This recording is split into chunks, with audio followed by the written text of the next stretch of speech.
অন্যান্য দিনের মতো রবিবারের সকালটা শুরু হয়েছিল কাচাকুচি দিয়ে। কাচাকুচি করছিলাম আর কর্তামশাইয়ের সাথে একটা বিষয় নিয়ে আলোচনা করছিলাম, কি করা উচিত আর কি করা উচিত না। যাই হোক, টুকটাক কাজ সারতে সারতেই একদম জ্যান্ত কই নিয়ে হাজির বড়মশাই। ছেলে তো সেটাকে পেয়ে কি করব খুঁজেই পাচ্ছে না, আর আমি পাই ভীষণ ভয়। আমি কিন্তু জ্যান্ত মাছ একদম কাটতে পারি না, তাতে সেটা চ্যাং মাগুর হোক বা কই মাছ হোক। এমনিতেও কই মাছের কিন্তু খুব কাঁটা থাকে, আর মাছ লাফানো ঝাপানো দেখে এনার যে কি অবস্থা হয়েছিল আমি কি বলবো। যাই হোক, কোনো রকম করে মিশন সাকসেসফুল হয়েছে, মাছগুলো মারা তো হয়েছে, কিন্তু ওই যে কথায় আছে কই মাছের প্রাণ, কই মাছের প্রাণ তো বেরোতেই বেরোয় না। কাটা ধোয়ার পরেও বাটির মধ্যে ঘন্টা 4-5 লাফিয়েছিল। এখন উনুন থেকে ছাই বের করে মাছ ভাজতে বসেছি। সে মাছ নিয়ে অবস্থা তো খারাপ, এ মাছ সবই জ্যান্ত রয়েছে বুঝলে, মনে হচ্ছে একটু আধটু অজ্ঞান হয়ে আছে। যাই হোক, কোনো রকমে জল টল দিয়ে মাছগুলো বাছলাম। তারপর তো সেইভাবে বাছতে পারিনি, তোমরা দেখলে বুঝতে পারবে।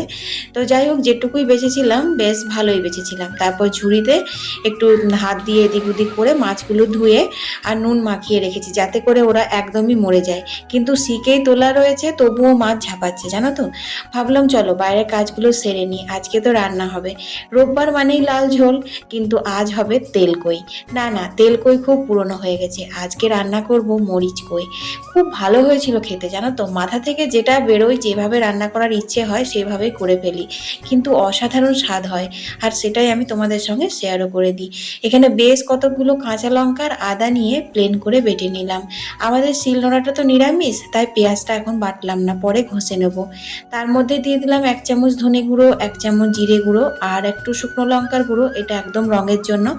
আর দিলাম কিছুটা পরিমাণের গোলমরিচের গুঁড়ো, যেহেতু মরিচ কই করব, গোলমরিচের গুঁড়ো আর কাঁচা লঙ্কাটাই কিন্তু মাস্ট। তারপর এখানে দেখো ঘষুনিতে করে পেঁয়াজটা যেরকম পারলাম একটু ঘষে নিলাম। চলো মাছটা রান্না করি। কড়াইয়ে সর্ষের তেল দিয়ে মাছের গায়েও একটু ভালো করে তেল মাখিয়ে নিলাম। তারপর দিয়ে দিলাম হলুদ, নুন তো আগের থেকেই মাখানো ছিল। তারপর তেলে একটা একটা করে মাছগুলো ভেজে নিলাম। ভয় শুধু একটাই ছিল, তেলের উপরেও না লম্পজম্প শুরু করে দেয়, কিন্তু সেটা হয়নি এই রক্ষে। তো দেখো এপিট উপিট করে ভেজে তুলে নিচ্ছি। অনেক রেসিপি দেখলাম বুঝলে, ইউটিউবে ফেসবুকে, কোনোটাই সেরকমভাবে মনে ধরলো না। ভাবলাম দূর, আমি নিজের মাথা খাটিয়ে একটা ভালো রান্না করব, সবাইকে চমকে দেবো বাড়িতে, যে এত সুন্দর রান্নাটা আমি কি করে পারলাম, কেমন করে করলাম। তা না করে আবার ওরকমভাবে কপি করবো নাকি কারোর, না কিছুতেই না, তাহলে আমার এতদিন ধরে তো রান্না করাই বেকার।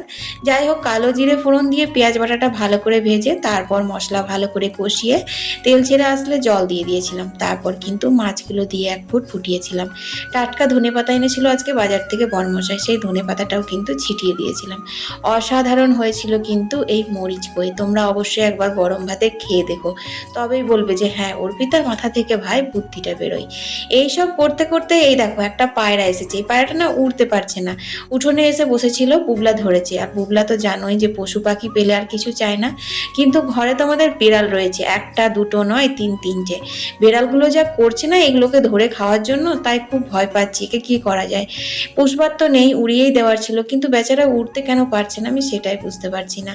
এই দেখো এসেছে, পায়রার গন্ধেতে তো আরো খেপে গেছে একদম, কিভাবে বসে আছে দেখে চোট পেতে। চলো চান টান হয়ে গেছে, এবার হচ্ছে খাওয়া দাওয়ার পালা। গল্প এখনো অনেক বাকি, আজকের মতো এই পর্যন্ত। ভিডিওটা ভালো লাগলে লাইক শেয়ার করো, সবাই ভালো থেকো।